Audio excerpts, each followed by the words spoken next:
जय श्री कृष्ण। आपका मेरे चैनल में स्वागत है। हर साल ऋषि पंचमी का व्रत भाद्रपद माह की शुक्ल पक्ष की पंचमी तिथि के दिन रखा जाता है। इस दिन सप्त ऋषियों की पूजा की जाती है। ऋषि पंचमी पर कश्यप ऋषि की भी जन्म जयंती है। इस दिन महिलाएं परिवार की सुख शांति समृद्धि के लिए व्रत रखती है। ऋषि पंचमी कोई त्योहार नहीं है, बल्कि रजस्वला के दौरान अनजाने में की गई गलती को दूर करने के लिए प्रायश्चित के रूप में क्षमा अर्चना मांगने के लिए ऋषि पंचमी का व्रत किया जाता है। महिलाओं द्वारा सप्त ऋषियों यानी 7 ऋषियों को श्रद्धांजलि देने और रजस्वला दोष से शुद्ध होने के लिए यह व्रत एक दिन का उपवास के तौर पर रखकर सप्त ऋषियों की पूजा अर्चना किया जाता है। इस व्रत के दौरान ऋषि पंचमी के व्रत की कथा सुनी जाती है। एक समय राजा सिद्धार्थ धर्म का अर्थ जानने की इच्छा से वह परम पिता ब्रह्मा जी के पास गया और उनके चरणों में नतमस्तक वंदन करके बोला कि हे आदिदेव, आप समस्त धर्मों के प्रवर्तक और गूढ़ धर्मों को जानने वाले हैं। आपके श्री मुख से धर्म चर्चा श्रवण कर मन को आत्मिक शांति मिलती है। भगवान के चरण कमलों में प्रीति बढ़ती है। वैसे तो आपने मुझे छोटे से बड़े प्रकार के व्रतों के बारे में उपदेश दिए हैं, लेकिन अब मैं आपके मुखारविंद से उस श्रेष्ठ व्रत को सुनने की अभिलाषा रखता हूँ, जिसके करने से मनुष्य के समस्त पापों का नाश हो जाता है। यह बात सुनकर परम पिता ब्रह्मा जी ने राजा को कहा कि हे राजन, तुम्हारा प्रश्न अति उत्तम और धर्म में प्रीति बढ़ाने वाला है।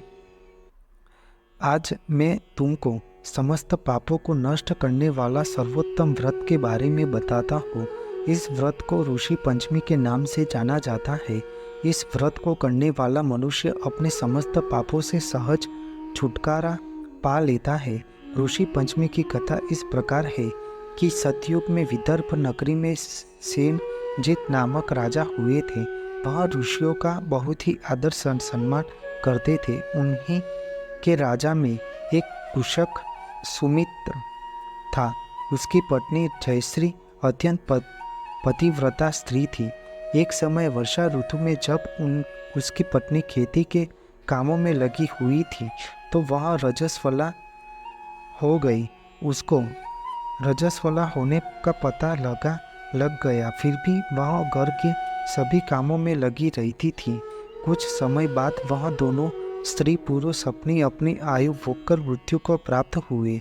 जयश्री तो कुतिया बनी और सुमित्र को रजस्वला स्त्री के संपर्क में आने के कारण उसे बैल की योनि मिली। क्योंकि ऋतु दोष के अतिरिक्त इन दोनों का कोई अपराध नहीं था, इसी कारण इन दोनों को अपने पूर्व जन्म का समस्त विवरण याद रहा। वह दोनों कुतिया और बैल के रूप में उसी नगर में अपने बेटे सुचित्र के यहाँ रहने लगे। धर्मात्मा सुचित्र अपने अतिथियों का पूर्ण आदर सत्कार करता था। अपने पिता के श्राद्ध के दिन उसने अपने घर ब्राह्मण को भोजन करवाने के लिए भोजन बनाए थे। तब उसकी पत्नी किसी काम के लिए रसोई घर से बाहर गई हुई थी, तो एक सर्प ने रसोई के खीर के बर्तन में विष वमन कर दिया। कुतिया के रूप में सुचित्र की माँ कुछ दूर से सब कुछ देख रही थी। पुत्र की बहू के आने पर उसने पुत्र को ब्रह्म हत्या के पाप से बचाने के लिए उस बर्तन में मुंह डाल दिया। सुचित्र की पत्नी ने यह सब देखा तो कुतिया का यह कृत्य देखा न गया और उसने चूल्हे से जलती लकड़ी निकालकर कुतिया को मारी। जलती लकड़ी से वह बेचारी कुतिया मार खाकर इधर उधर भागने लगी। चौके में जो जूठन आदि बची रहती थी वह सब सुचित्रा की बहू उस कुतिया को डाल देती थी, लेकिन क्रोध के कारण उसने वह भी बाहर फिकवा दिया। सब खाने का सामान फिकवा कर बर्तन साफ करके दोबारा खाना बनाकर ब्राह्मणों को खिलाया। रात्रि के समय भूख से व्याकुल होकर वह कुतिया बैल के रूप में रह रहे अपने पूर्व पति के पास आकर बोली, हे स्वामी, आज तो मैं भूख से मरी जा रही हूँ। वैसे तो मेरा पुत्र मुझे रोज खाने को देता था, लेकिन आज मुझे खाने में कुछ भी नहीं मिला। सांप के विष वाले खीर के बर्तन को अनेक ब्रह्म हत्या के भय से छूकर उनके न खाने योग्य कर दिया। इसी कारण अपनी बहू ने मुझे मारा और खाने को कुछ भी नहीं दिया। तब वह बैल बोला कि हे बद्री, तेरे पापों के कारण तो मैं भी इस योनि में आ पड़ा हूँ और आज बोझा उठाते उठाते मेरी कमर टूट गई है। आज मैं भी खेती में दिन भर हल चलाते मार खा रहा हूँ।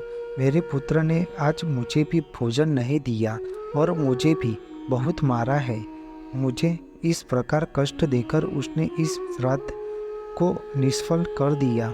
अपने माता पिता की इन बातों को सूचित सुन रहा था। उसने उसी समय दोनों को भरपेट भोजन करवाया और फिर उनके दुख से दुखी होकर वन की ओर चल गया। वन में जाकर ऋषियों से पूछा कि मेरे माता पिता किन कर्मों के कारण इन नीची योनि में प्राप्त हुए हैं और अब किस प्रकार से इनको छुटकारा मिल सकता है। तब सर्वोत्तमा